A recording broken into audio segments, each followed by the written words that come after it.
अस्सलाम वालेकुम। Lecture number 7 chapter number 10 normal distribution.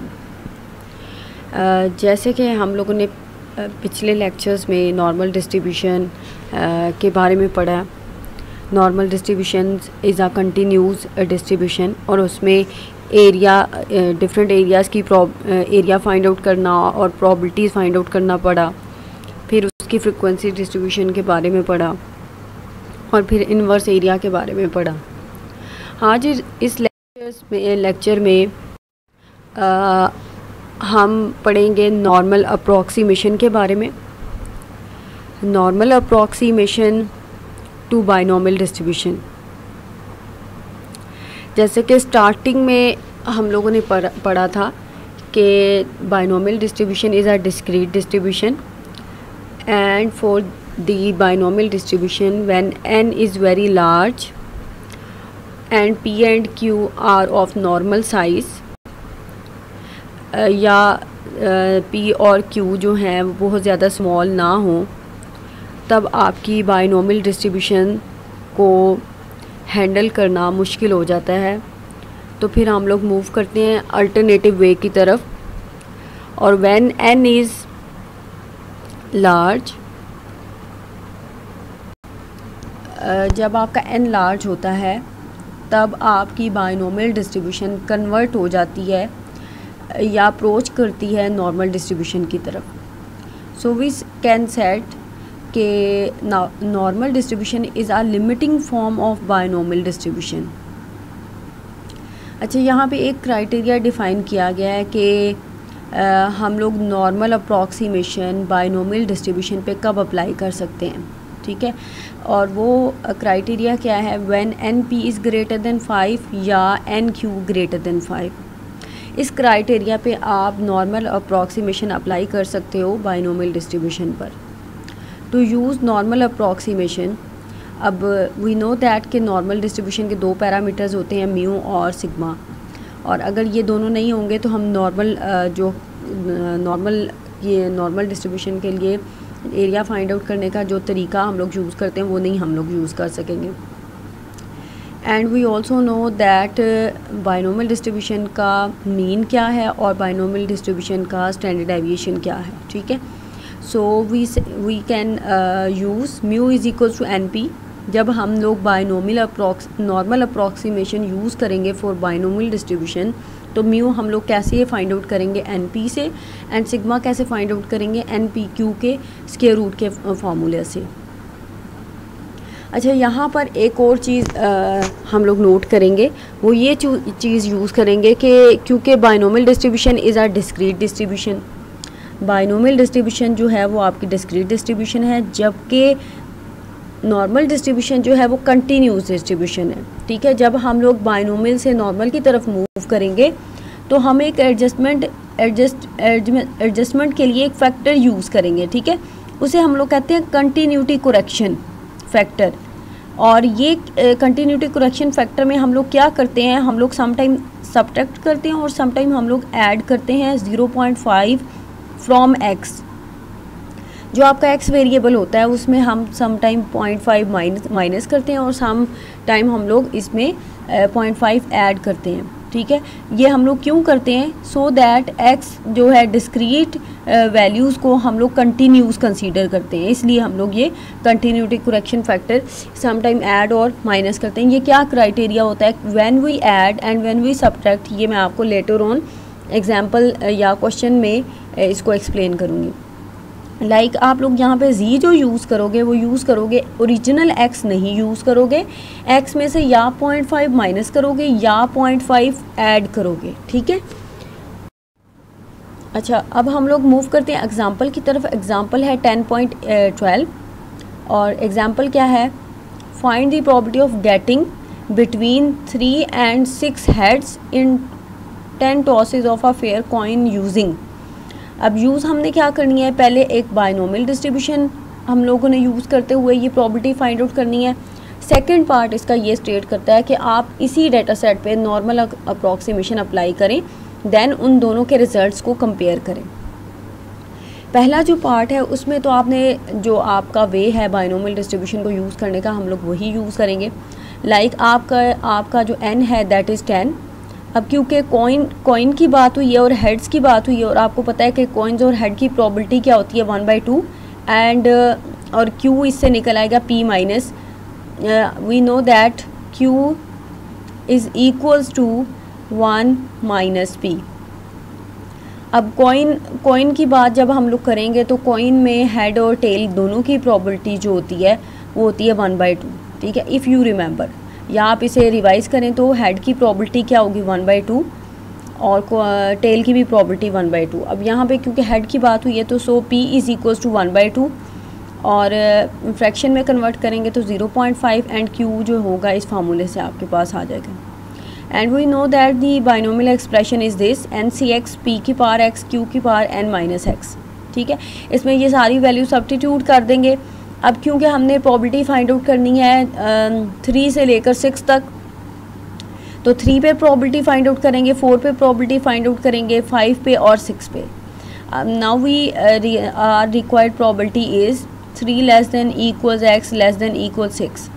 आपको पता है कि इक्वल्स की वजह से 3 की प्रोबेबिलिटी प्लस 4 की प्लस 5 की और प्लस 6 की, इन सब की प्रोबेबिलिटीज़, ये सारे जो आंसर्स हैं इन सब को अगर आप ऐड करेंगे, ठीक है, तो आपकी रिक्वायर्ड आंसर आ जाएगा। ये आपने जो फाइंड आउट किया है ये आंसर, दिस इज ये आपने रेगुलर जो बाइनोमियल डिस्ट्रीब्यूशन का जो प्रोसीजर था वो अडॉप्ट किया है और आपने इसकी प्रोबेबिलिटी फाइंड आउट की है। अब क्वेश्चन ये राइज होता है, वो कहता है कि इस डाटा सेट पे आप नॉर्मल अप्रॉक्सीमेशन अप्लाई करें, ठीक है, और नॉर्मल अप्रॉक्सीमेशन अप्लाई करने के बाद उसका आंसर बताएं, ठीक है। नेक्स्ट स्लाइड पे हम लोग मूव करते हैं, इसमें सेकंड पार्ट को डिस्क्राइब किया गया है, सॉल्व किया गया है। अब यहाँ पे देखें, आपने normal approximation to binomial distribution करनी है तो आपके लिए आपको वहाँ पे म्यू और सिग्मा चाहिए। म्यू का आप वही फार्मूला लगाएंगे NP और सिग्मा का आप फार्मूला लगाएंगे NP और Q, ठीक है, और उसका स्क्वायर रूट। पिछली स्लाइड में आपके पास N भी है, P भी है और Q भी है।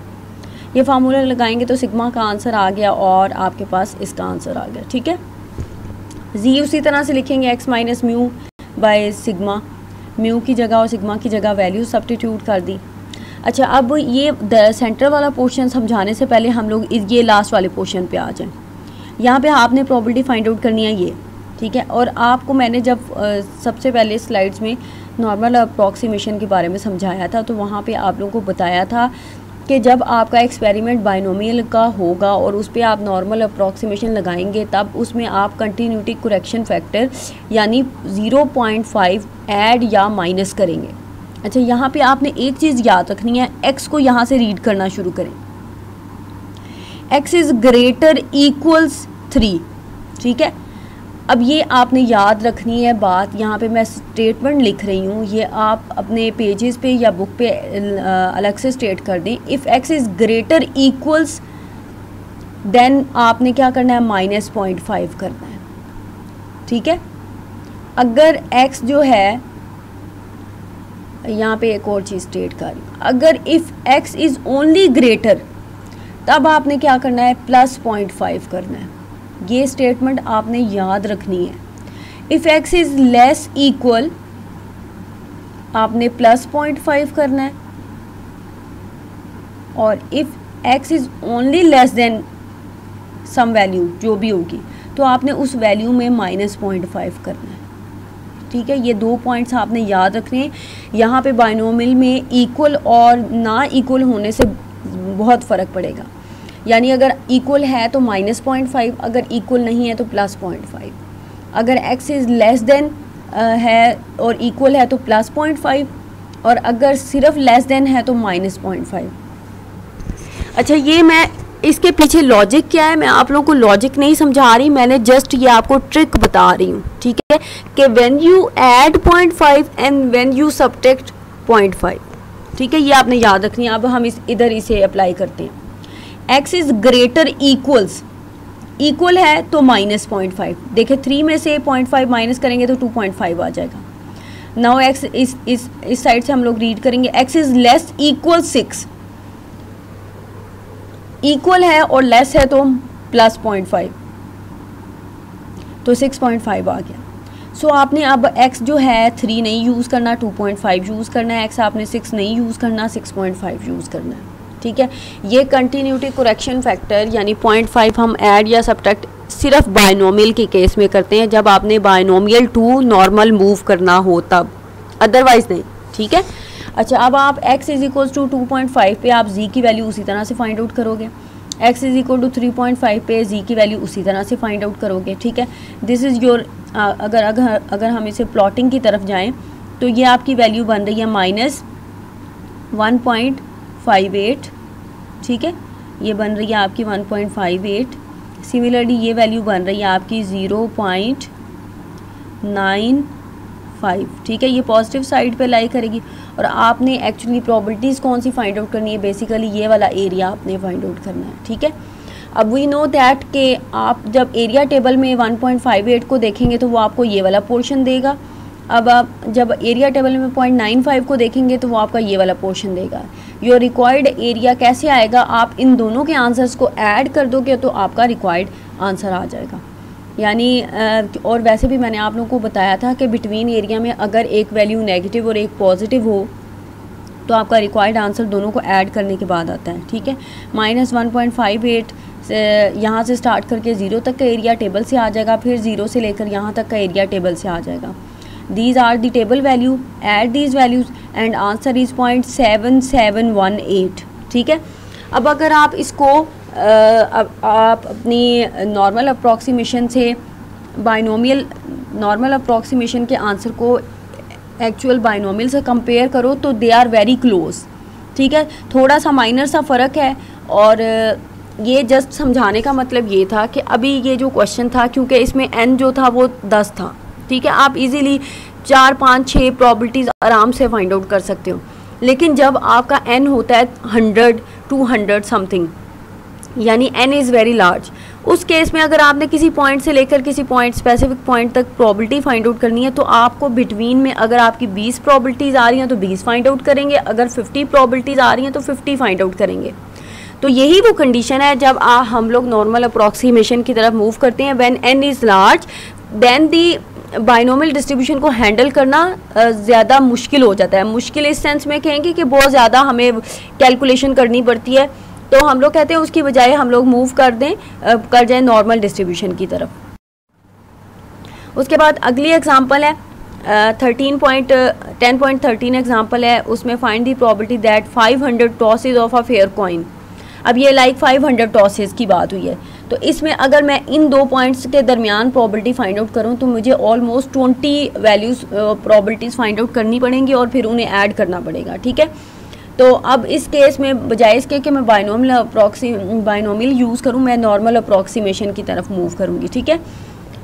अच्छा, यहाँ पे ऑफ अ फेयर कॉइन की बात हुई है, आपको पता है कि n आपका यहाँ पे क्या है 500, और कॉइन की बात हुई है तो p आपका क्या हो जाएगा 0.5, ठीक है, और इसी तरह से q भी आपका 0.5 आ जाएगा।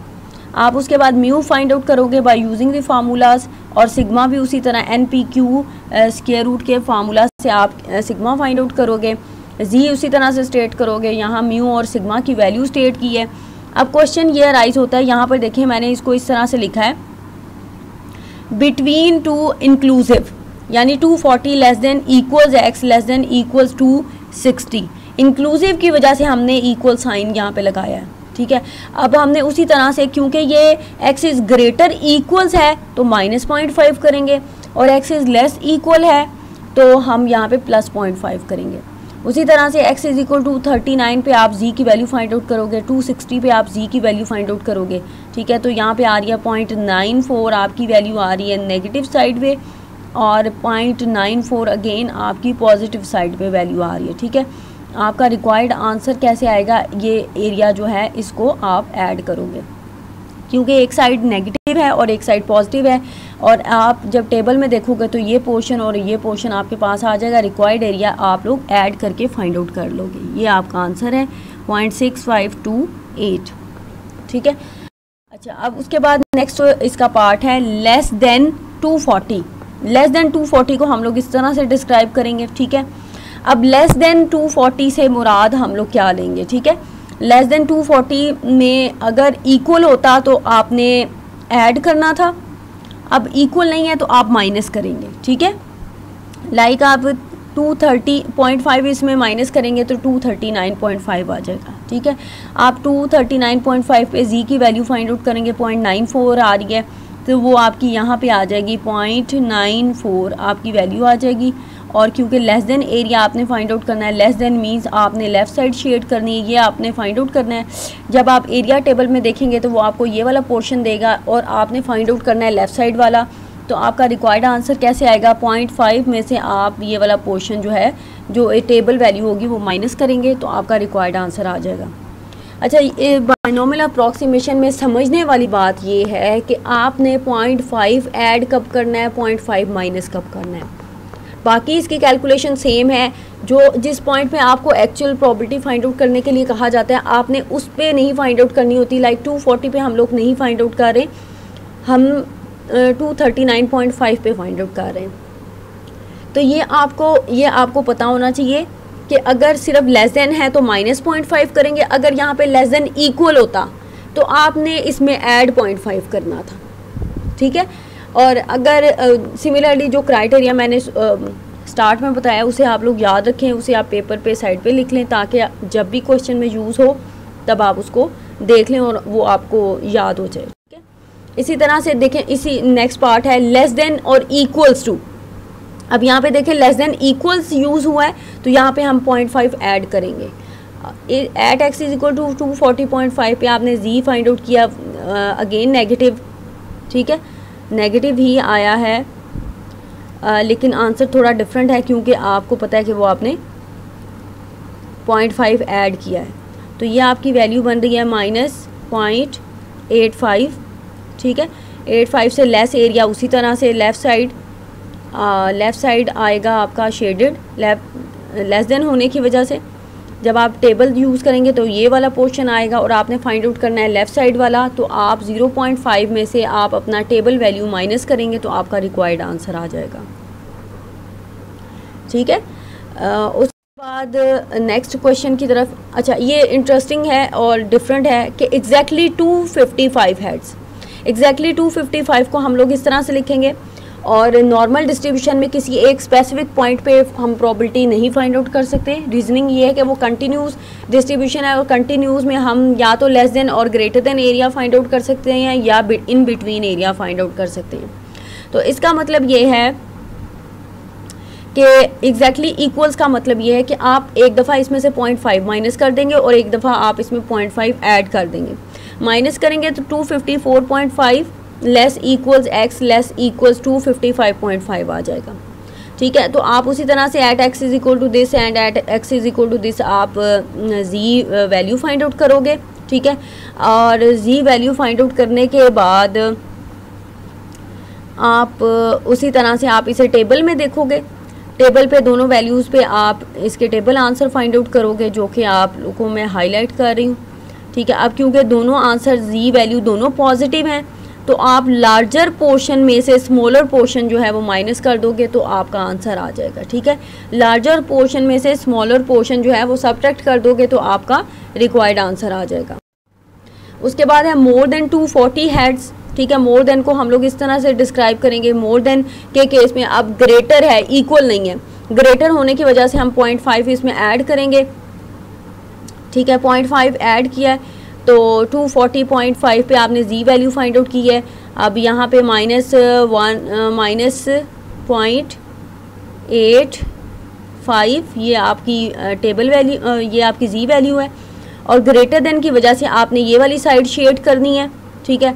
अब आपको पता है कि जब आपने टेबल में देखना है तो आपके पास ये पोर्शन आएगा, जबकि आपका रिक्वायर्ड क्या है, ये सारे का सारा पोर्शन, और दिस हाफ पोर्शन इज़ 0.5। सो आपका रिक्वायर्ड आंसर कैसे आएगा, 0.5 में आप टेबल आंसर ऐड कर दोगे तो आपका रिक्वायर्ड आंसर आ जाएगा, ठीक है। इसी तरह से अगला पार्ट जो है ग्रेटर इक्वल्स, इक्वल होने की वजह से हम -0.5 करेंगे। -0.5 करेंगे तो आपकी x बनेगी 239.5 और इस पे आपका z जो वैल्यू निकल रही है वो है आपकी -0.94, ठीक है। अब आप -0.94 को अपने नॉर्मल ग्राफ में प्लॉट करोगे, वो आपकी नेगेटिव साइन की होने की वजह से आपकी लेफ़्ट साइड पे होगी, और ग्रेटर देन होने की वजह से आपका लेफ़्ट साइड वाला, राइट साइड वाला एरिया सारा आप शेड करोगे। जब आपने टेबल देखना है तो ये वाला पोर्शन आएगा, और रिक्वायर्ड एरिया आपका कैसे आएगा, हाफ पोर्शन को इसमें ऐड कर दोगे, और हाफ पोर्शन क्या है 0.5, उसमें आप टेबल आंसर इसको ऐड कर दोगे तो आपका आंसर आ रहा है 0.8264। ठीक है। अच्छा, नॉर्मल अप्रॉक्सीमेशन में जस्ट एक चीज़ आपने याद रखनी है, बाकी क्वेश्चन सॉल्विंग बिल्कुल सेम है जैसे आप लोग पहले करते आए हैं। इसमें आपने कंटिन्यूटी, एक तो आपने म्यू और सिग्मा जो है वो बाय यूजिंग फार्मूलाज कैलकुलेट करना है, दूसरा आपने इसमें 0.5 ऐड या सब्ट्रैक्ट करना है। ठीक है। और एडिशन और सब्ट्रैक्शन आपने याद रखनी है, ग्रेटर इक्वल के साथ क्या होती है और ग्रेटर के साथ क्या होती है, लेस इक्वल के साथ क्या होती है और सिर्फ लेस के साथ क्या होती है, ये चीज़ आपने याद रखनी है। बाकी इसका calculation procedure is the same as we discuss in previous lectures. अच्छा, आगे हम लोग बात करते हैं होमवर्क के लिए। होमवर्क में मैंने आप लोगों को क्वेश्चन यहाँ पे मेंशन किए हैं, ये सारे क्वेश्चन आपने एज अ प्रैक्टिस के तौर पे करने हैं। अगर कोई भी प्रॉब्लम होती है तो फिर आप लोग मेरे से डिस्कस कर लें।